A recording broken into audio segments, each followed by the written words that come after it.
It's been more than 2 years since the deadly mass shooting at Robb Elementary in Uvalde. An indictment charging former Uvalde School District Police Chief Pete Arredondo is now unsealed, and we're learning more about why the grand jury charged him. Senior reporter Tony Plahetsky is in Uvalde for us again today and joins us live from the Uvalde County Courthouse with more. Hello, Tony. Yvonne, good morning to you. This is a 30-page indictment. We've been going through it all morning, and it lists 10 missteps or omissions that authorities say Pete Arredondo took or did not take on that terrible day here in May 2022. According to the indictment, Arredondo failed to identify the incident as an active shooter while a gunman was, quote, hunting and shooting children.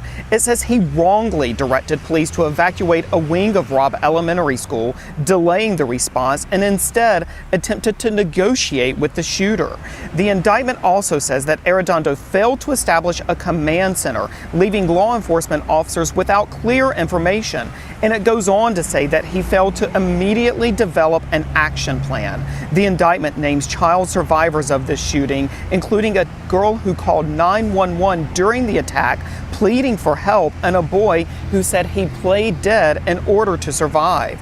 This morning, we are still awaiting a second officer charged. His name is Adrian Gonzalez, to turn himself into the Uvalde County Jail. And at that time, an indictment against him, including the charges he is facing, will be unsealed. And we are told that that is likely to happen later today. Yvonne, we have mentioned several times, but it bears repeating that this case is so important because it is only the second and third time ever that a law enforcement officer has faced criminal charges for failing to take action during a mass shooting. A similar case arising from a shooting in Florida and Parkland resulted last year in the acquittal of a former sheriff's deputy on child neglect charges in that state. Yvonne. Many people are wondering, I know I am, why now? It's been more than 2 years. Why did these indictments take so very long?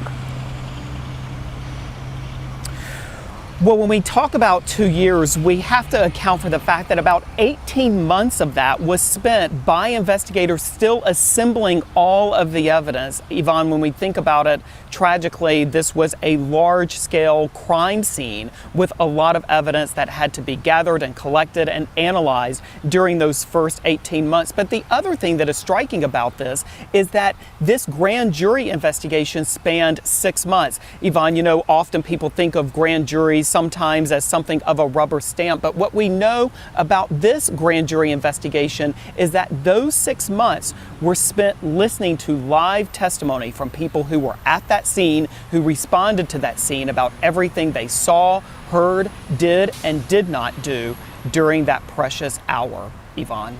Tony, some valid points there. Thank you so much. Live for us in Uvalde.